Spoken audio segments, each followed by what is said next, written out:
ہم انسانوں کی مجبوریاں ہیں دو.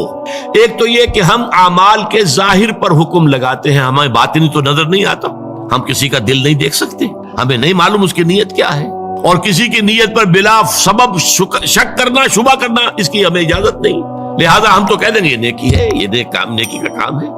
ہم اس کی باطنی جو ہے، اس کا اصل پس منظر کیا ہے، اس کی اصل جذبہ محرکہ کیا، ہم نہیں جان سکتے. دوسرا معاملہ کیا ہے، ایک ہی شخص کے ہم کچھ اعمال کو کہتے ہیں یہ کام تو اس نے بڑی نیکی کی ہے، یہ کام اس کے بڑے برے ہیں. یہ بھی در حقیقت ہماری محدودیت ہے.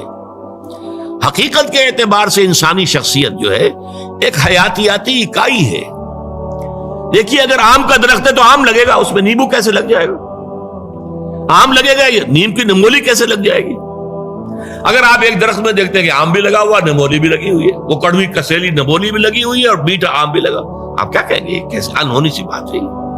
تو شخصیت تو ایک وحدت ہے، یا اس کے اندر خیر ہے یا شر ہے.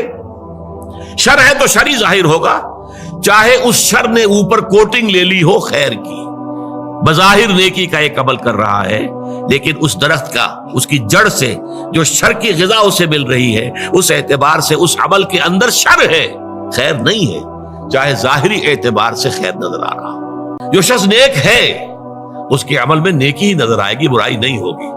البتہ اس میں ایک استثناء ہے، جو حقیقتاً نیک ہے، جو اس پیمانے پر پورا اتر رہا ہے.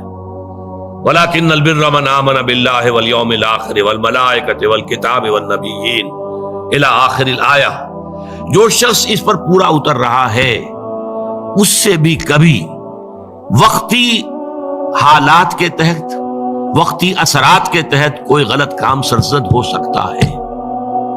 یہ نہ سمجھئے کہ اس سے کبھی بھی کوئی برائی جو ہے اس کا ظہور نہیں ہو سکتا، نہیں ہو سکتا ہے، لیکن فوراً توبہ کرے گا.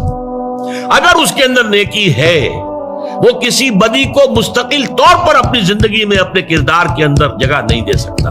اس کو آپ 2 اور 2 4 کے ساتھ جان لیجیے. وقتی آلات ہیں، وقتی اثرات پڑ گئے ہیں، یا جذبات کا کوئی طوفان امڈ آیا ہے وقتی طور پر، اور اس میں جو ہے آدمی سے کوئی غلط حرکت سرزد ہو گئی ہے، لیکن اگر نیک ہے اندر سے فی الواقع، فوراً توبہ کرے گا. جیسے کہ سورہ نساء کی آیت مبارکہ، انما التوبۃ علی اللہ للذین یعملون السوء بجہالۃ ثم یتوبون من قریب.